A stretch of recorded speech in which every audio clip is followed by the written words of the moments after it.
네, 이제 시작하겠습니다. 네, 안녕하세요. 네, 어정희 평가사입니다. 자, 오늘은 우리 감정평가 실무 기준 해설 그리고 답안 작성 강의 1회차 시작 날입니다. 오늘 그 준비물이 있었어요. 그죠? 저희 매번 기본 강의할 때는 그 책, 핵심 요약집 따로 자료가 나가든 책을 준비하든 했는데 저희 다 공지 받으셨죠? 네, 요 해설서 가지고 같이 10회 동안 정리하려고 해요. 해설서가 이게 프린트 출력 나름이에요. 저는 모아찍기로 해서 보고 있는데 조금 힘들겠다도 싶어요. 글이 너무 작죠, 글자가. 그래서 그거는 다시 프린트도 가능할걸요? 네. 근데 일단은 저는 눈에 팍 들어오는, 한 번에 들어오는 걸 선호하기 때문에 이제 이걸로 진행하도록 하겠습니다. 일단 교재는 이 해설서 1편을 우리 마스터하는 걸로 목표를 두고요. 강의 우리 전반적인 커리큘럼 한 번 더 말씀드리고 시작을 해볼게요. 저희 종합반이나 저를 계속 이제 따라오신 분들은 이제 세 번째 강의 다 알고 계시지만 모르는 분들이 또 많이 계세요. 그래서 개인적 상담할 때 많이 물어보시더라고요. 저희 지금 공부 순서를 조금만 말씀드릴게요. 연간 강의인데요. 일단 기본 강의 1은 그 기본서가 굉장히 좀 중요하다고 말씀 계속 드리죠. 예, 그래서 총론과 강론을 저희가 1회독을 했습니다. 총론, 강론 해서 1회독 했는데 여기에서는 제일 중요한 게 뭐다? 이론 체계를 잡는 기본서 선택 문제에 있어서 제 책 그 700페이지 넘지만 그 최대의 범위치 그리고 포기할 수 없는 분량을 처음 소개해 드렸어요. 그래서 조금은 힘들지만 이 기본서 기준으로 해서 저희는 개념 암기 실강에 열심히 나오셔서 저희 암기 테스트 했거든요. 요거 진행했고, 그다음 두 번째 기본 강의 2라고 불리는 강의는 이 직전이었어요. 네. 핵심 요약이었고요. 여기는 요약이 들어보신 분 아시겠지만 그죠? 핵심이자 또 추가였어요. 그죠? 추가 8 해서 저희 핵심 요약집이라고 해서 요거 분량을 많이 줄였죠, 여러분. 핵심 요약집으로 저희 공부했고, 이때는 저희 또 뭐 했습니까? 기본 목차 같이 썼거든요. 기본 목차. 그래서 수험생들이 상담할 때 이론을 몇 번 봐야 될까요? 회독을 얼마나 해야 될까? 이걸 질문하는데 저는 기본 강의 1, 2까지 하면 저희는 저랑 같이 한 건 공식적인 2회 그리고 오늘 강의 특이점도 소개하는데 오늘 기본 강의 3이라고 붙여진 실무 기준 해설서 그리고 이제 6회차 후반부터는 뭐도 합니까? 저희 1시간 동안 물건별 위주로 답안지도 써볼 거예요. 답안 작성인데요. 자, 이 오늘 강의에서는 오늘 특징, 어떻게 공부할 것인가를 말씀드리면 첫 번째는 자, 1, 2에서는요, 책을 하나하나 짚어가면서 저희 체계를 잡았고, 이론은 이렇게 공부하고 여기가 중요합니다. 라고 말씀드렸어요. 근데 오늘 들어보시고 이제 느끼시겠지만, 실무기준 해설서 강의는 우리가 총론에서 다뤘던 부분들이 실무적인 규정에서는 이렇게 등장하고 있구나, 눈으로 확인. 그래서 규정을 먼저 확인하고요. 총론이니 강론이니 이런 내용들은 마구마구 좀 섞여서 여기저기서 튀어나옵니다. 그래서 세 번째 강의는 1, 2를 다 보셨으면 편하게 조금 여기에서 이런 말이 나왔구나. 어정희 평가사가 그 GS 강의 연계되면 더 좋겠죠. 강의에서 해설서 발췌했습니다. 이렇게 말했는데 이 부분에 있구나 라고 확인할 수 있는 강의가 됐으면 좋겠어요. 그리고 두 번째는 답안 작성인데요. 제가 이제 목표치는 5회 때 일단 기본적으로 총 정리를 해드릴게요. 우리 답안은 100점 분량 기준으로 어떻게 쓰겠다 총 정리를 좀 해드리고 6회부터 10회까지는 어떤 거 위주로 한다? 저희 강의 계획서에서 보시다시피 뭡니까? 예습의 목표도 있습니다. 저희 GS 맞이해서 GS 대비해서 유형별을 기준으로 그리고 플러스 된다면 목적에 뭐가 제일 많이 나옵니까? 도시정비까지 좀 정리해서 문제로 써보려고 준비하고 있습니다. 그래서 이번 강의에서는요. 규정 확인에 굉장히 좀 제가 포인트 짚어주시는 오늘 그래서 법전 지참이잖아요. 그래서 그러니까 기본 강의 1과 2에서는 총론과 강론을 굉장히 꼼꼼하게 봤다라고 생각하시면 3에서는 그거에서 이제 정말 실질적인 기준들을 한 번 더 찾아가 보는, 그리고 답안 작성을 통해서 이런 것들이 실무기준 해설서를 활용하는 면이다, 이런 걸 좀 보여드리려고 합니다. 이렇게 하면 저희 기본 강의 끝나고요. 이제 2개 남았어요. 이제 마지막 논점별로 풀려고 해요. 저희 이거 10회 강의 끝나면 아마 바로 들어가거나 겹칠 것 같아요. 지난주 비가 정말 대단했습니다. 그래서 저희가 한 주 또 밀렸는데요. 자, 논점별은 총 10회, 그리고 1000점으로 문제를 쓰고 그에 해당하는 논점들 쭈루룩 볼 거예요. 그래서 회차별로 푸는 게 아니라 논점별로 빠르게 정리하고 넘어가는 강의. 마지막은 문풀이죠. 문풀 강의로서 이때는 종합 연습입니다. 이때 문풀 시즌 이 시기에는 GS도 그 3기, 4기 실전 대비로 풀려가고 있거든요. 종합 문제 풀이에서는 이걸 모든 반복 문제로 정리한다, 이렇게 말씀드립니다. 그래서 오늘 수업은 규정 확인, 그리고 그거에 따라서 법전도 좀 많이 보겠다라고 말씀드립니다. 그래서 오늘은요, 실무기준 해설서 100과 200 그 범위를 좀 공부해 보려고 해요, 여러분. 그리고 마지막 하나만 더. 자, 서브노트 관련해서. 수험 상담에서 제일 많이 차지하는 부분이 단거나 서브노트 어떻게 할까요?인데요. 저랑 같이 계속 공부하신 분들은 지금 전략이 좀 짰을 거예요. 첫 번째 단계가 뭐예요? 기본서 선택이잖아요. 여러분들 뭐 하셨어요? 수험 상담 오신 분들이 저한테 그러셨어요. 많은 분들이 되게 얇은 거 들고 다니시던데요? 라고 하시더라고요. 맞는데요. 아마 저 기본서로 단거나 하시는 분들도 꽤 많으실 거예요. 라고 말씀드렸어요. 그래서 제 수업을 따라오시는 분들은 그 기본서 자체에 단거나 하던가 핵심 요약집에 합니다. 이 2가지 선택안을 드렸고, 2번째 선택하셨죠? 이제 선택하셔서 지금 만들고 계실 건데요. 자, 미리 말씀드려야 여러분들이 혼란스럽지 않은 것 같아요. 2년 차는 내가 만들고 있어도요, 기본서 그대로 자꾸 따라가게 되거든요. 근데 절대 그게 오류가 아닙니다. 그렇게 따라가면서 내가 다시 반복 학습하게 돼요. 그래서 2년 차에 서브노트 단거나라고, 단거나 작업은요, 걱정하시는 거예요. 그냥 그건 기회에 불과하고, 제가 드린 목차 이거 그대로 있죠? 기본 목차 그대로 오는 게 거의 대부분이실 거예요. 근데 여기에서 저는 그 효과를 분명 나타난다고 봅니다. 자신이 읽고, 그 다음 2회독, 3회독 할 때는 이제 틀린 문장이 좀 보이실 거고, 또는 좀 뚝뚝 끊기거나 좀 더 알고 싶다 하는 문장들이 보이실 거예요. 그러면 그때 이제 한번 고쳐볼까 정도로 들어가는 게 맞고요. 2년차 이상이신 분들은요, 아마 편집이 많이 들어갈 거예요. 편집은 기본서를 선택하면 아마 좀 털어내는 작업이 있으실 거고, 아니면 완전 문장이나 문단을 교체하는 작업이 있으실 거고, 핵심 요약으로 했다라고 하면 뭔가 타 강사든 제 자료든 뭔가 더 덧붙이시겠죠. 그런 식으로 2년차 기준으로 말하면 단거나라는 게 내가 하고 있는 게 맞다, 큰 변형은 거의 없다, 내 2년차 공부량에서는 이거 따라가는 것도 많기 때문에 걱정에 대한 얘기를 하나 해드리고, 하나만 더 말씀드리면, 내가 문장으로 공부할까, 키워드로 공부할까, 이거 선택할 때 여러분들도 이거 한번 고민했을 거예요. 근데 이제 장단점이 있죠. 키워드를 선호하시는 분들이 많으실 거예요. 좀 빠르고 효율적으로 압축적으로 하고 싶은데, 키워드 단점은 뭐예요? 앞 글자만 따고 그 뒤에 문장은 생각나지 않는 게 진짜 큰 단점이에요.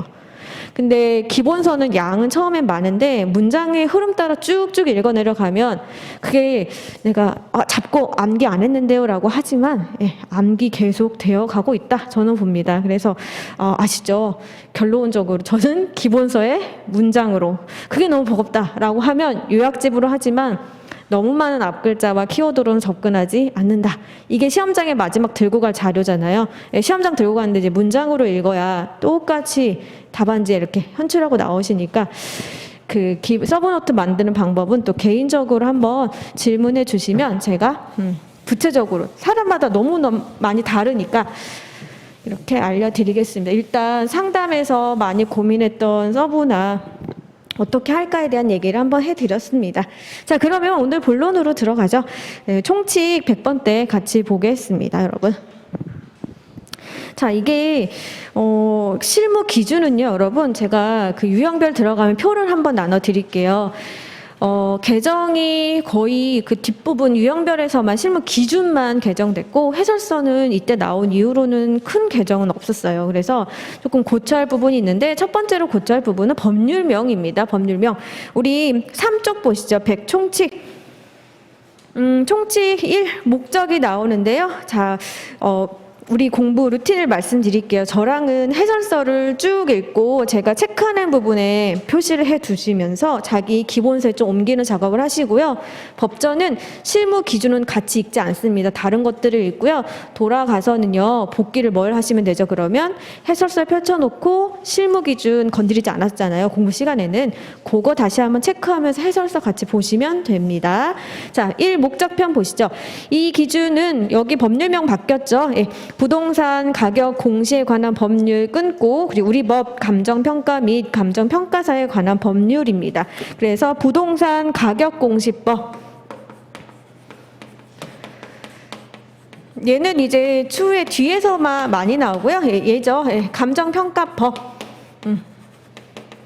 그래서 우리 눈에 띄는 것마다 다 바꿔보죠. 눈에 띄는 애들 다 수정해 보겠습니다. 일단 및 그 다음에 감칙에 따른 감정평가의 구체적 기준을 정함으로써 여기 감정평가 업자인데 이것도 법인 등으로 바뀌었잖아요. 그죠? 감정평가 법인 등.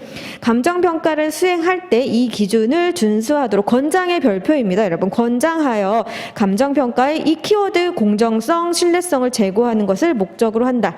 실무 기준이라는 것 자체가 기존에 있던 법률 그리고 외국의 기준들 모든 부동산 관련 해설서들의 총집합 되게 유기적이에요. 그래서 이런 것도 잘 보셔야 하는 게 일단 권장에 대한 내용은요. 반가로 2번 법적 성질편으로 이어지는데 여기서 어떤 역을 하냐. 자, 계속 상담할 때 맨날 질문이 이거 법적 효력 이거 없어요? 이렇게 묻는데 거기 법적 성질에 땡땡 해놓고 법규 명령으로서 효력 있다. 거기다 내용이 있습니다. 법규 효력으로서 법규 명령 효력 있습니다. 이게 원칙이에요. 그런데 실무 기준 이 자체라는 이 자체가 이 기준을 준수하도록 권장하여 이미 도입 초기는 지났죠. 이제 안정화 단계긴 한데 해설서의 변형 없이 그대로 운매 그대로 가져가면 초기의 업무 혼선 방지 차원에서 일단은 약간 완화 장치, 규제 완화 장치를 뒀어요. 즉 권장이라는 표현으로 법적 효력은 있으나 권장하여 이 부분 때문에 이론에서는 법규에서는 맞죠. 이거에 토를 달지는 않습니다. 근데 이론에서는 해설서를 좀 읽어보시면 완화 장치가 있습니다. 라고 저희는 설명하고 있습니다. 그래서 법규와 이론을 조금 분리해서 보시면 될 거예요. 그래서 법적 성질은 있다. 그러면요. 반가로 2번 왔으니까 좀 보죠. 실무 기준은 여기 부관법 지우고요. 감칙 28조의 규정을 위임받아서 일단 고시 형태이고 법규가 오늘 등장하네요. 고시 형태이고 바로 밑에 상기 법령의 위임 한계를 벗어나지 아니하는 한 그것들과 결합해서 대외적인 구속력이 있는 법규 명령으로 효력을 갖는 것을 해석할 수 있다. 그래서 여기 즉 바로 밑에 감칙을 위반한 경우와 동일하게 취급할 것으로 보이고 이런 유사한 기준으로서 바로 밑에 줄 보면요. 기업 회계 기준 얘도 법적 효력이 있다 설명해주고 있고요. 그리고 바로 기업 회계 기준 눈에 두시고 하나 두 줄 내려오면요. 택지개발 촉진법 시행령의 위임을 받은 여기 택지개발 업무 처리 지침 있죠. 지침에 대해서도 해설서에서 하나 담아놨는데 결론적으로 판례 바로 밑에 있죠. 판례와 판결 요지인데 얘도 있다. 지침인데요. 법규 명령으로서 효력 있다. 그래서 여기서는 법적 성질 실무 기준 당연히 있고 지침은 저희 협회 내부 이 택지개발 처리 업무 말고 우리 토지보상 지침도 내부적 약속이라고 보는데 판례에서 등장한 것 중에 내부 지침을 효력이 있다라고 보면 판례가 있다라고 해설하고 있습니다. 그럼 되겠죠. 그래서 우리 박스의 권장에 대한 얘기는 법적 성질로 이루어지고요. 자, 공정과 신뢰성을 한번 확인해 보려고 해요. 공정과 신뢰성 어떻게 유기적으로 우리 법들에 다 있는 것들을 해설하고 있냐면, 자, 다시 3쪽으로 넘어와서 공정성과 신뢰성을 제고하는 것을 목적으로 한다 되어 있죠. 저희 감정평가법 1조 목적 한번 찾아보시죠. 이 공정이란 단어가 계속 나옵니다. 자, 감정평가법부터 이제 시작을 해볼게요. 옆에 법전을 두고요. 저희 해설서 보는 만큼은 최대한 같이 볼 수 있도록 확인할게 이렇게 제가 가이드 드릴게요. 자, 104쪽에, 저희 같은 법전이겠죠? 예. 104조 감정평가법 제1조 목적인데요. 첫 번째 줄 끝에 한번 보실까요? 이 법은 감정평가에 관한 제도 확립해서 여기 공정한 감정평가를 도모함으로써, 그죠? 공정한에 대한 풀이를 여기 해설서에서 또 이렇게 하고 있습니다. 그래서 공정성과 신뢰성에 여기 1조 목적 이렇게 해놓으면 나중에 공부할 때 그래, 목적에서도 공정이라는 얘기가 나왔지 라고 기억하실 수 있습니다.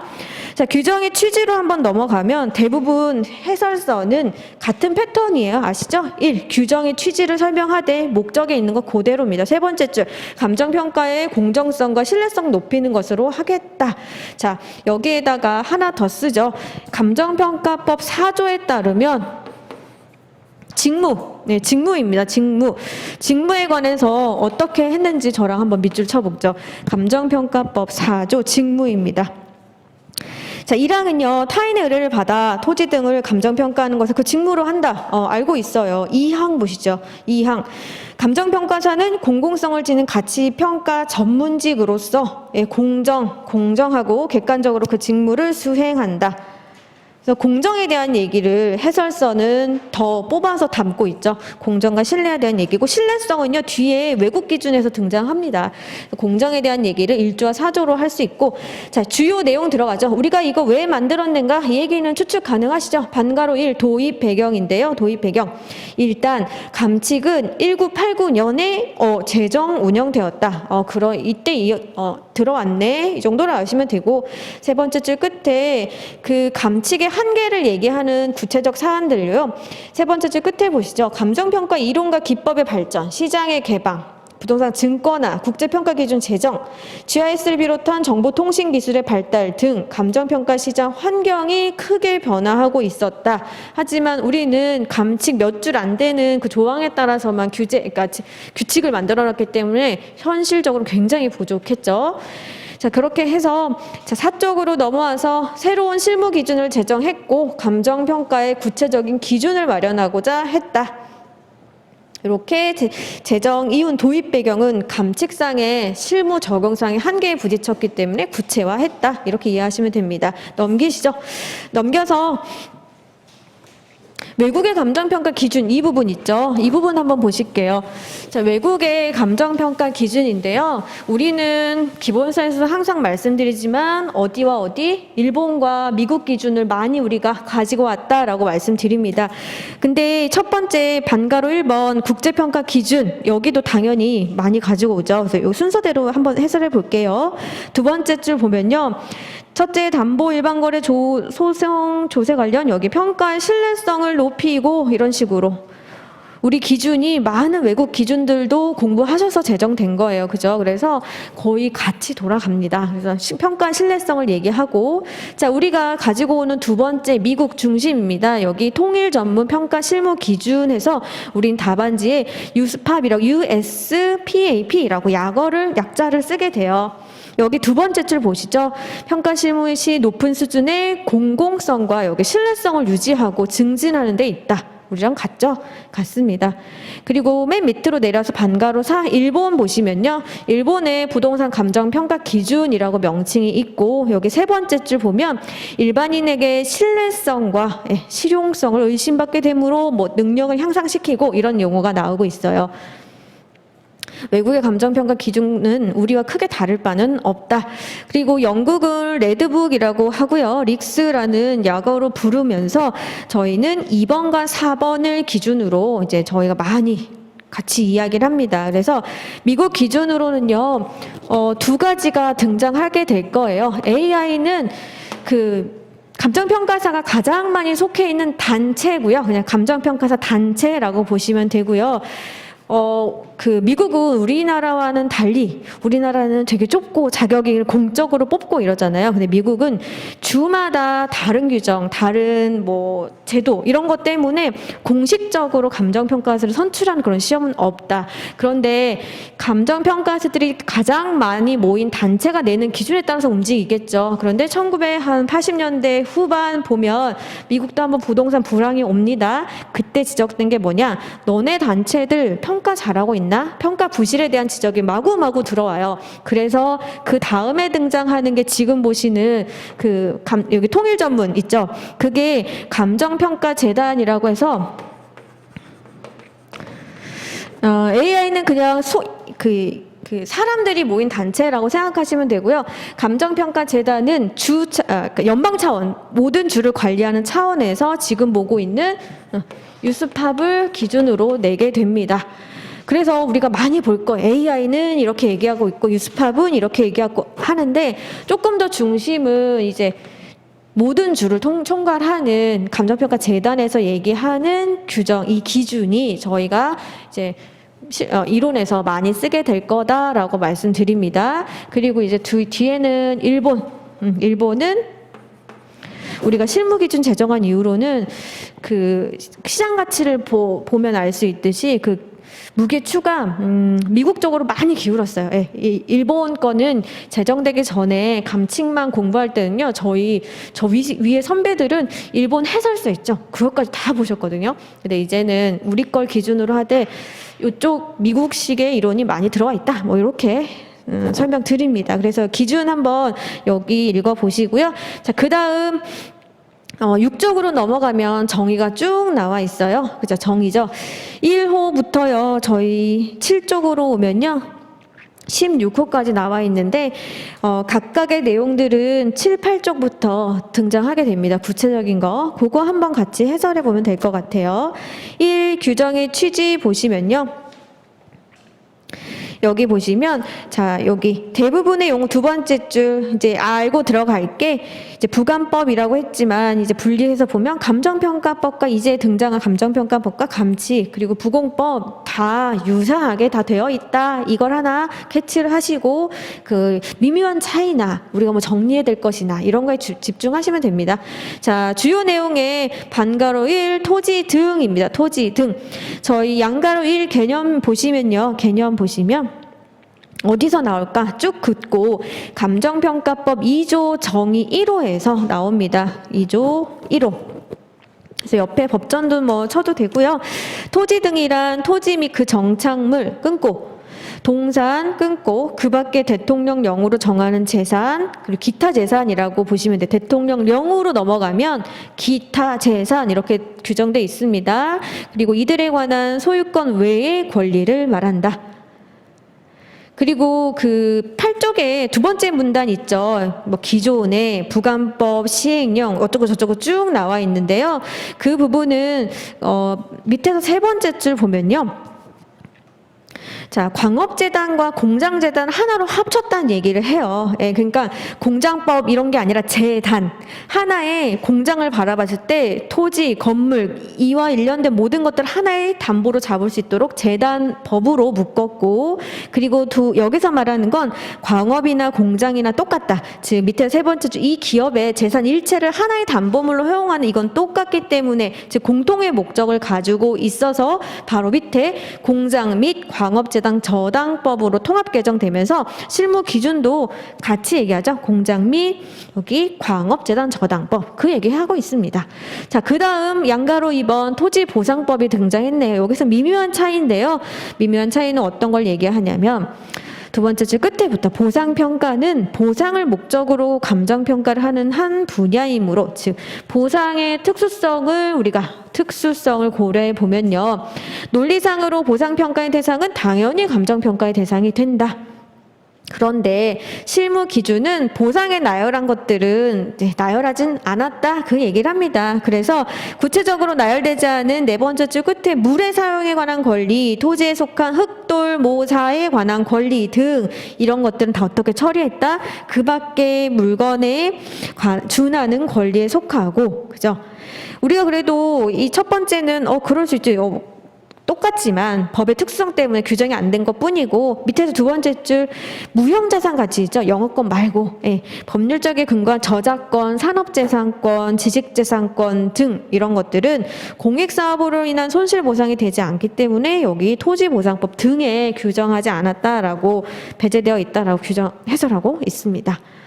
토지보상법 확인했고, 자, 그 다음이요. 우리가 그래도 답안지에 쓸 수 있는, 기억해야 될 수 있는 게 토지 등의 개념이 여기 확대됐다. 별표입니다. 확대입니다. 즉 우리 업무 영역을 확대를 얘기할 때 콕 집어서 대상 물건도 확대됐다. 이렇게 얘기할 수 있는 거예요. 토지 등의 개념 확대해서 보시면요. 네 번째 줄 보시죠. 등 여기 하나 둘 셋 넷 하면 유가증권 권리 등으로 여기 감정평가의 대상 범위가 계속 확대되고 있다. 계속 확대.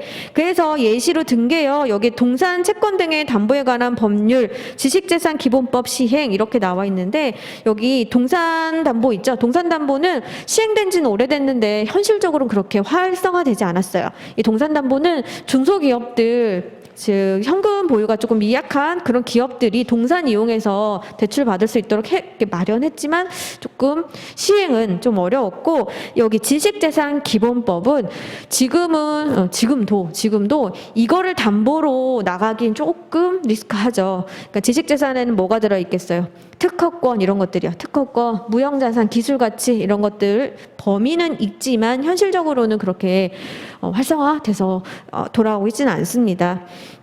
거기에서 예를 드는 게 뭡니까? 기업가치입니다. 기업가치는 토지 등 여기 구체적으로 열거된 대상은 아니지만 당연하죠. 근데 기업가치는 유무형의 재산의 가치 다 속하게 되고요. 아울러 기업가치는 소유자 지분별로 볼 때 주주지분이 가치, 즉 기업가치는 뭘로 볼 수 있어요? 나의 가치와 타인 부채 가치 볼 수 있죠. 타인 부채 가치는 다 빼고 나의 가치로만 볼 때 뭐예요? 주주 가치, 주식 가치죠. 그러면 유가증권으로도 볼 수 있게 되면 당연히 평가의 대상이 된다. 기업 가치를 이렇게 하나하나 끊어보지 않더라 하더라도 뭐 직권적으로 유형별에 딱 실려 있잖아요. 이렇게 확대됐다는 것을 이렇게 설명하고 있습니다. 자, 9쪽으로 넘어갈까요? 9쪽. 반가로 2번 이제 감정평가에 대한 얘기예요. 자, 우리가 수험생 생활이 시작되면 실무에서 사시지개면 그 답안지 적는 거 플러스 이론에서는 이게 제일 많이 쓰실 거예요. 그죠? 감정평가란, 여기 보시면 감정평가란 여기 부관법이라고 되어 있지만 저희 감정평가법 2조 2호입니다. 토지 등의 경제적 가치 판정하여 그 결과를 가액으로 표시하는 것이라고 되어 있어요. 두 번째 줄 대상은요. 토지 등. 구하고자 하는 건 두 번째 줄 끝에 경제적 가치. 그리고 이제 해설서를 읽으시면 다들 표현하시죠. 감정평가는 토지 등의 경제적 가치를 판단하는 행위고 그 결과를 일정 요건에 맞춰서 가액으로 표시하는 것에 이르러야 효력이 있는 것이라고 있는 감정평가를 할 수 있다.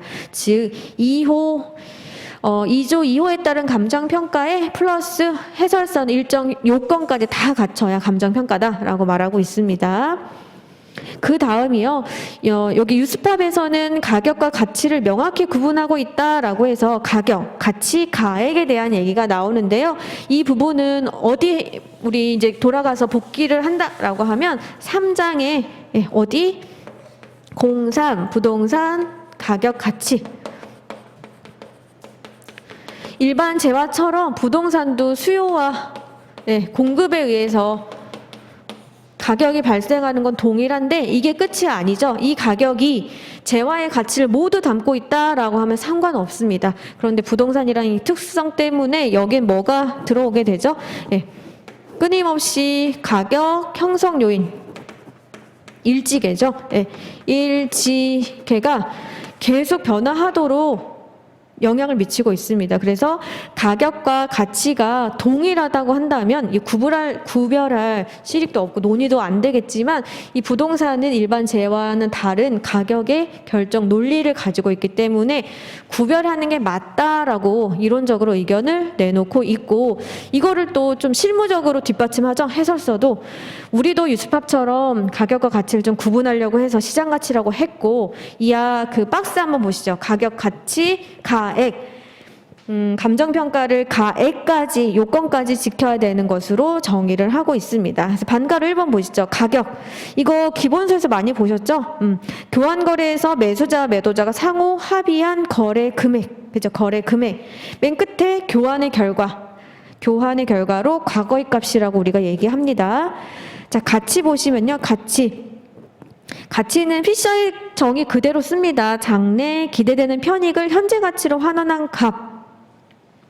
그래서 일단 우리는 마켓 밸류를 기준점으로 하지만 뒤에 국제 기준 보시면 굉장히 다양하죠. 그래서 맨 끝에 줄 가치라는 건 하나의 물건의 다양한 형태의 가치로 표현될 수 있다. 특징입니다. 그래서 기본서 개오과다.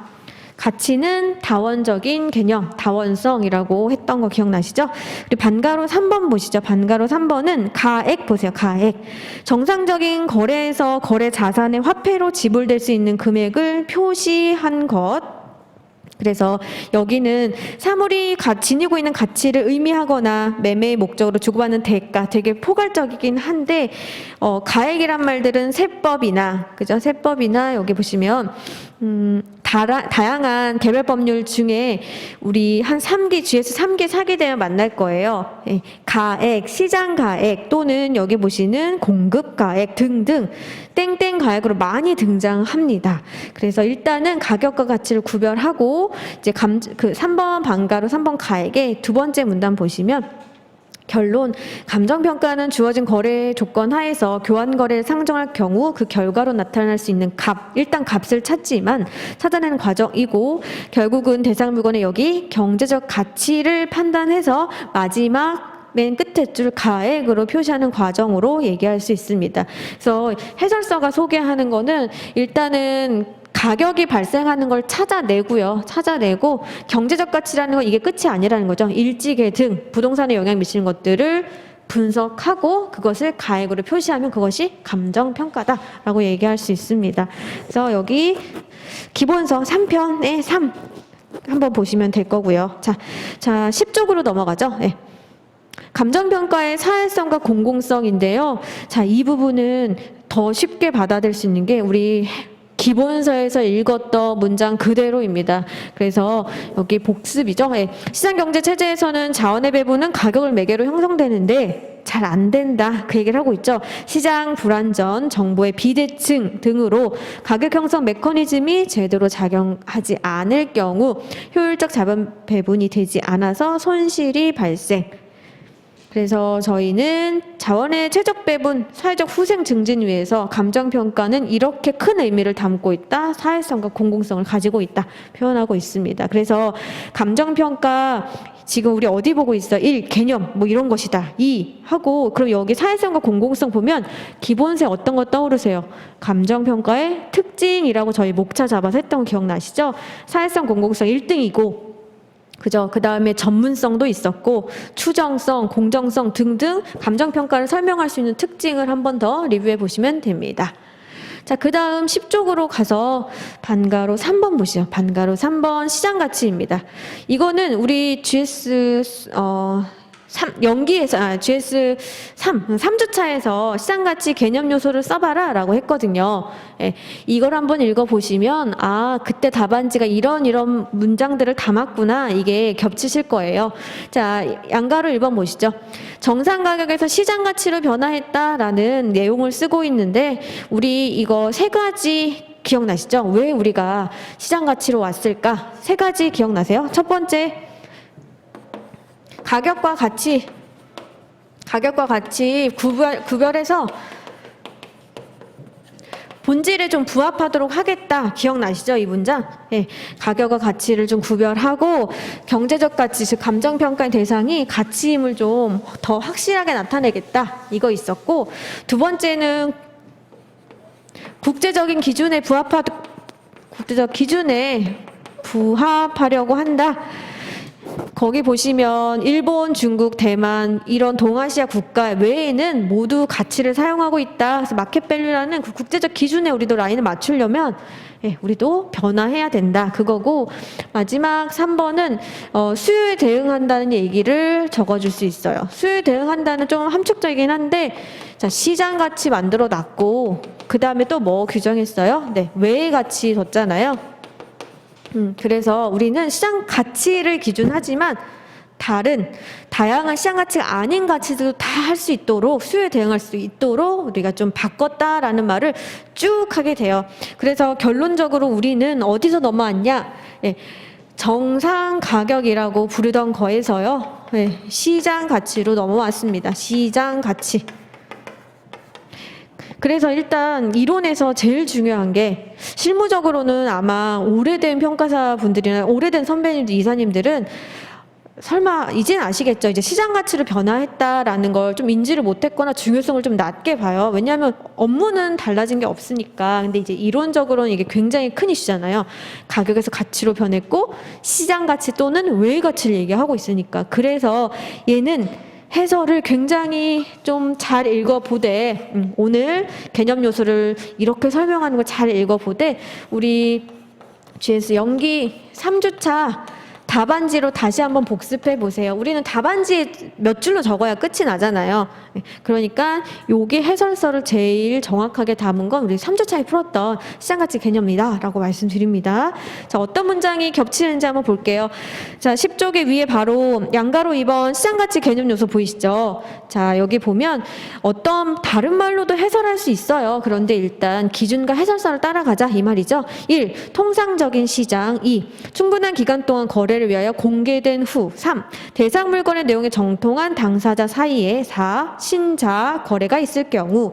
5번 성가노빈 성립될 가능성이 가장 높다고 인정되는 가액. 이렇게 5개로 끊어서 저희는 설명하고 있습니다.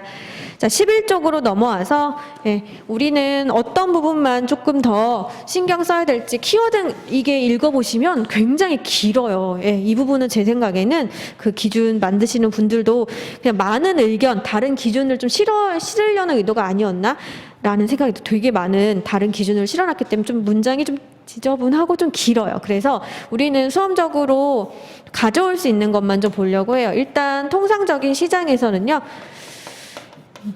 이 통상성이 무엇인지를 해결을 해야 되잖아요. 근데 이게 쭉 일본 기준, 미국 기준 읽어보면 시장이랑 시장인의 합리성을 얘기한다라고 보시면 됩니다. 시장이 수요와 공급의 원칙에 의해서 돌아가는 그 메커니즘은 반드시 지켜져야 돼요. 그런데 완벽하게 우리가 그저 완전 경쟁은 또 아니다. 그저 그런 얘기도 하고 시장과 시장 참여인은 내가 정상적으로 거래할 의지도 있고요. 그렇게 이루어져야 되고요. 시장과 시장 참여인이 굉장히 합리적으로 돌아가는 것을 의미합니다. 시장과 시장인은 어떻게 합리적일까 보는데요. 자, 통상적인 시장을 이렇게 표현하고 있어요. 자, 부동산 시장의 속성은요. 두 번째 줄 효율적 시장으로는 완벽히 볼 수는 없다. 주식시장이 효율성이고 우리는 준강성 정도로 보는데 세 번째 줄 현실적으로는 일단 불안정 경쟁 시장임은 모두 다 알고 있다. 그죠? 불안정 경쟁 시장입니다. 여기서 전제가 되는 통상적인 부동산 거래 시장은 일반 재화가 왔다 갔다 하는 그 시장은 아니다. 일단 그죠? 이 시장은 아닌데 결론적으로 시장 가치의 제반 조건을 만족하는 상정된 시장이다. 여기 기억하시면 돼요. 이 제반 요건들을 만족하는 상정 시장인데 이게 완벽하게 현실과 괴리된 것은 아니다. 그 얘기를 또 한 번 더 하죠. 현실에 존재하지 아니하는 시장은 또 아니고 이 부분은 해설서 할 때 좀 교통정리 좀 해줘야 될 것 같아요. 좀 매끄럽지 않죠. 일단 끝에 통상적인 부동산 거래가 이루어질 수 있는 시장입니다. 그래서 통상적인 부동산 거래. 시장과 시장 참여인이 굉장히 합리적이어서 통상적인 거래가 일어나는 시장을 의미한다. 그래서요, 일본 기준에서는 보시죠. 일본 기준에서는 여기 위에 AI는요, 읽지 마세요. 너무 조금 삭제 없어도 됩니다. 저희 해설에는 일본 기준 것만 참고해 볼게요. 정상 가격을 설명하면서 여기 정상 가격이죠. 우린 일본 그대로 정상 가격 주의였잖아요. 일본 그대로 정상 가격은 현실의 사회 경제 정세 하에서 여기 합리적이라고 인정되는 시장의 합리성을 이하에 얘기하고 있어요. 그게 제일 큽니다. 가나 다로 설명하고 있는데 시장이 합리성을 시장 참가자가 자유의사에 따라 시장에 참여와 진출입이 자유로운 시장, 그리고 시장의 참여자는요, 자기 이익을 최대화하기 위해서 다음의 요건하에서 신중, 현명하게 예측, 행동한다라고 해서 기역, 니은, 디귿, 리을, 미음까지 쭉 긋고 시장인의 합리성이라고 보시면 돼요. 그래서 일본 기준에서 우리 해설을 좀 풀어보면 시장이 합리적, 이하의 기역부터 미음까지 시장인이 합리성. 나와 다도 유사한데요. 나와 다는 뒤에 풀어갈 다른 요소들에 대한 얘기예요. 그래서 나, 다는 뒤로 넘기고요. 2번 보시죠. 그래서 일본 기준에서는 지금 봤던 가만 보시면 되겠다. 그리고 2번 충분한 기간 거래를 위하여 공개된 후인데요. 충분한 기간 거래를 위하여 공개. 여기에서의 그 다른 외국 기준의 키워드는 뭐냐면 방매와 방매, 마케팅이라는 용어예요. 마케팅. 방매라는 건 결론적으로 일본이나 미국이나 똑같아요. 기준 시점 이전에 어느 정도 노출되는 타임, 그 시간을 얘기해요. 방매. 그리고 마케팅이라는 건요, 뒤에 쭉 나온 결론, 내가 내놨으니까 이거를 그 매매가 이루어지도록 적극적인 활동까지 이루어져야 하는가? 이게 마케팅인데, 거기까지는 뭐 요구하지 않는다. 이렇게 해설하거든요. 그래서 일단 충분한 기간 공개된 후에서 수면 위로 논점으로 떠오를 건 방매와 마케팅이다. 이 두 가지 용어를 기억하시고 책에서 뭐라고 하는지 보시죠. 자, 충분한 기간 동안 거래를 위해 공개된 후에서 자, 세 번째 줄 보면 여기 감정평가 재단 보이시죠? AF는 방매에 대해서 방매 기간은 해당 부동산이 세 번째 줄 기준 시점 이전부터 일정한 기간 시장의 거래를 위해 출품된 기간. 그리고 AF는 마케팅 기간도 얘기해요. 대상 부동산은 인근 지역 소재 부동산이 거래에 이르기까지 여기 평균적인 방매 기간을 지칭한다. 마케팅 기간. 일본 기준 보시죠. 일본 기준도 이를 준용해서 대상 부동산의 상당 기간 시장에 여기 방매되어 있을 것. 그래서 충분한 기간이란 여기 보시죠. 부동산 시장을 구성하는 제반 요건, 평가 시점 상황, 부동산 유형별로 다양한 기간을 말하나 일반적으로 거래 당사자가 대상 물건에 충분히 인지할 수 있는 정도를 말한다. 그래서 일본 유스팟과 일본 기준을 이렇게 소개했고 세 번째 문단은요. 국제평가기준 왕립평가사협회 여기 쭉 나와 있죠. 여기 방매 대신에 보다 적극적인 의미의 마케팅이란 용어를 쓰고 있다. 그죠? 마케팅 활동을 거쳐라 이거를 얘기하고 있다고 합니다. 자, 바로 다음 문단 보시죠. 이 기준에서 정하는 적정한 마케팅 활동이란 해서 아까 말씀드린 거 있죠. 예, 두 가지 견해가 존재하는데 일본의 경우에는 맨 끝에 줄 통상 필요하다고 인정되는 노력과 비용 정도면 되겠다라고 설명하고 있다고 해요. 우리는 마케팅 얘기까지는 그 해설서에서는 정의는 없어요. 근데 13쪽으로 넘어가 보시죠. 13쪽. 그래서 일본은 아주 적당하고 일반적인 마케팅은 있어야 된다라고 설명하고요. 따라서가 저희 결론입니다. 따라서 우리의 결론. 따라서 상기 기준들을 종합해 보면 여기 기준 시점 이전 대상 부동산 시장에 출품하되 여기 방매죠. 우리도 방매의 개념 담고 있고 충분하고 합리적인 기간 동안 매도자의 적정 마케팅 활동이 수반되어야 한다는 개념으로 정리할 수 있다. 마케팅 활동을 막 늘어져서 다시 한번 파묻혀 보면은 이제 객관적으로 적정한 정도, 이 정도 원한다라고 바로 위에 일본 기준이 설명하고 있습니다. 자, 그 다음 3번. 대상 부동산의 정통한 얘기예요. 네. 정통하다는 거에서는요, 여기 AI 기준에서 AI는 이렇게 얘기하고 있는데 첫 번째 줄 끝에 보면 다수의 매도자와 매수자가 시장 통제나 거래를 강제하는 수단 없고 수요와 공급이 자유롭게 작동하는 공개 시장에 이 시장 전제를 하고 저희가 볼 건 다수의 매도자, 매수자 존재하고 쌍방이 저희 결론 시장의 사정에 충분히 정통하고 여기 자기의 이익을 위해서 사례 깊게 거래 활동을 한다고 보고 있다. 그래서 저희도 이거 크게 반론 없이 가져다 쓸 수 있다고 봅니다. 그래서 사려 깊게 거래 활동을 한다. 이 부분은 그래서 사려 깊은 거래 활동인데요. 여기에 저희 하나 더 붙잖아요. 정통하다는 것의 의미, 그죠? 정통하다는 것의 의미라고 해서 뭐에 정통하다? 대상 부동산의 내용, 그리고 수요와 공급, 수급 추이, 시장성 이런 것들 있죠. 시장이 어떻게 돌아가는지 정통, 대상 부동산 그 사고 파는 매도자, 매수자는 이 정도는 다 알고 있다는 전제하에 거래된 금액을 찾아가는 겁니다. 그래서 사려 깊은 거래 활동과 정통하다. 그리고 신자인데요. 신중하고 자발적인 거래예요. 신자는 여러분들이 뭐 아시겠지만 이거는 해설하는데 어려움은 없습니다. 그래서 두 번째 줄 끝에 특별한 제약이나 거래 동기를 갖지 않고 신중하고 자발적인 의사에 의해 거래가 이루어지는 형태. 그래서 정신자라고 해가지고 신자. 그래서 여기는요. 맨 끝에 줄 보시면 따라서 보이시죠? 따라서 우리는 이렇게 얘기하죠. 자발적인 거래 의사를 필요 조건으로 함으로써 징발, 기타 강제적인 수단에 의한 거래가 발생하는 경우에 가격은 배제. 그래서 여기는 강제 수단은 없다. 그 얘기가 중심이죠. 여기는 어려울 거 없습니다. 마지막 5번이 우리 기본서에서도 그렇고 항상 별표라고 말씀드리잖아요. 근데 여기는 우리 기본서보다는 내용을 되게 적게 담고 있어요. 그죠? 기본서 한번 떠올려 보시죠. 기본서는 성립될 가능성이 높다고 인정되는 가액, 그 부분이 어디 나오죠? 시장가치 변천 과정에서 맨 마지막 어떻게 변했는가부터 시작해서 조금 여러 곳을 볼 수 있는데 여기는 성과 높인 일 어떻게 표현하냐면 미국 AI는 보시죠. 여기 끝에 줄 거래 가능 평균 의미하는 것 아니다. 그죠? 아니다가 중심이죠. 아닙니다. 아니고 거래 가능 가격 중에서 가장 일어날 수 있는 여기 빈도수가 높은 거래 가능 가격.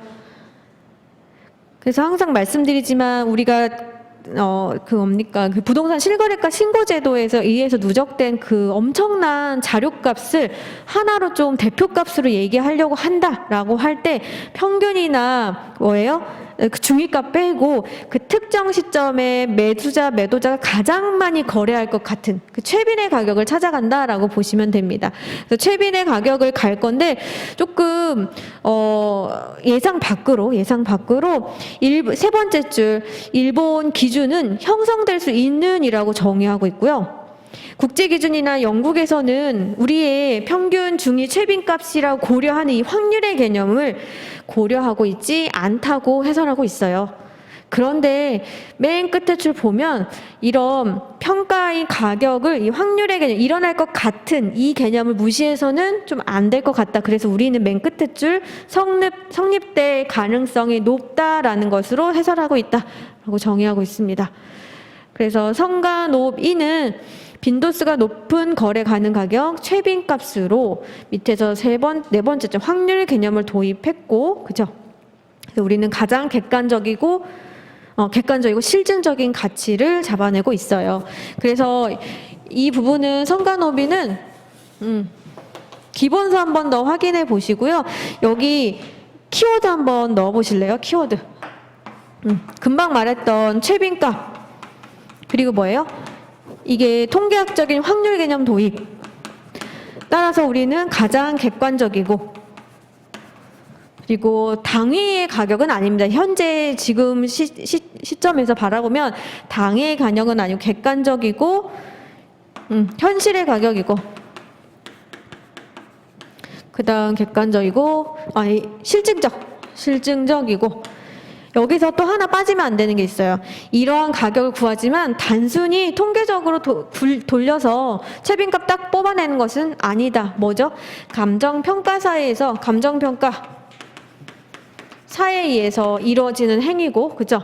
뭐요? 3방식에 의해서 이런 통계적으로 객관적이나 실증적 가치를 구하려고 통계적 가치는 보조적 수단으로 등장할 수 있어요. 보조수단. 하지만 성간오빈을 이렇게 풀이하고 있긴 하지만 여전히 평가사에 의해서 뭐가 필요하다? 감정평가가 필요하다. 판단이 필요하다라고 해설할 수 있습니다. 성간오빈은 이런 키워드들이 꼭 들어가야 그 성격을 잘 대변해 준다고 할 수 있습니다. 네, 저희 10분만 쉬었다가요. 예, 감정평가 업자부터 하죠. 예, 오늘은 200번까지 조금 가볍게 갈 수 있을 것 같아요. 예, 잠깐 쉬겠습니다, 여러분.